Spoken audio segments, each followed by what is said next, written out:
Exercise done, our values exercise done. Now we have some anchors to help us when we're writing. I want to teach you two different structures.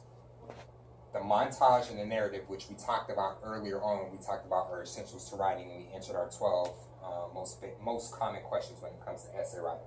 The first one that I want to teach you is a montage structure. This style jumps around in time with events that aren't based on cause and effect. It's very similar to a film, a romantic comedy. Typically when we see a romantic comedy, we don't see boy meets girl, and then day 1, day 2, day 3, on to week 1 and 2, how they fall in love and then they get married and they live happily ever after. Typically we see boy meets girl, boy or girl tries to woo the other one. Maybe they start dating immediately, maybe they don't. That's what makes it funny. And then finally they end up together and then they live happily ever after. So we see those snapshots, right, of their relationship. We don't see from day 1 to year 65. So when we're thinking about a montage, we want to use that kind of style. When we're writing a montage, we want to take snapshots of our life, snippets of our life, and communicate our story that way to the reader. So it all depends on what type of images you want to use to tell your whole story, and really that's on you. Nobody else can tell you how to do that. Remember, it's art, it's not science. Whatever speaks to you.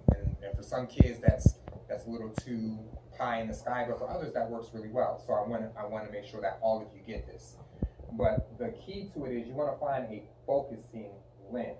So think about it like we talked about the filming and old school, like when I was in school and we used to talk about filming, a lot of times we have to do a comic strip assignment, and that's kind of like modern day scrapbooking, right? We're telling a story through scrapbooking. So when somebody looks at a scrapbook page, although it's all these little snippets of pictures throughout a time frame, they can essentially understand the story based on the pictures.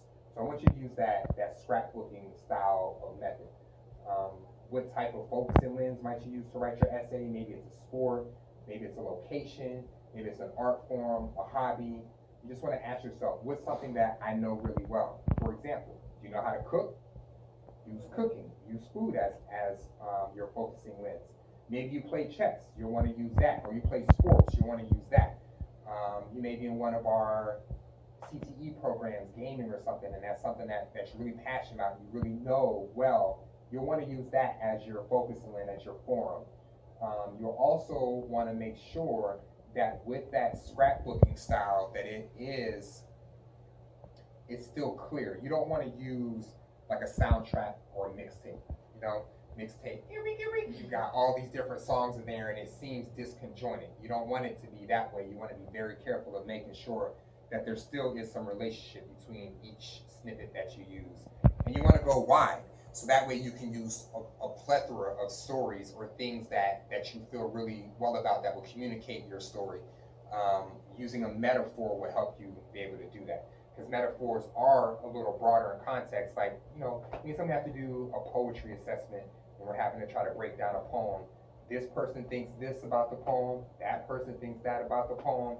And that's okay in this sense, because if we do the right job of keeping things somewhat connected, when we use the metaphor, we can use multiple different stories or different platforms, but still keep them connected. And that way it'll help the reader understand your story and give you a little, essentially like you're writing 3 or 4 different stories all within one, but they all seem to go together.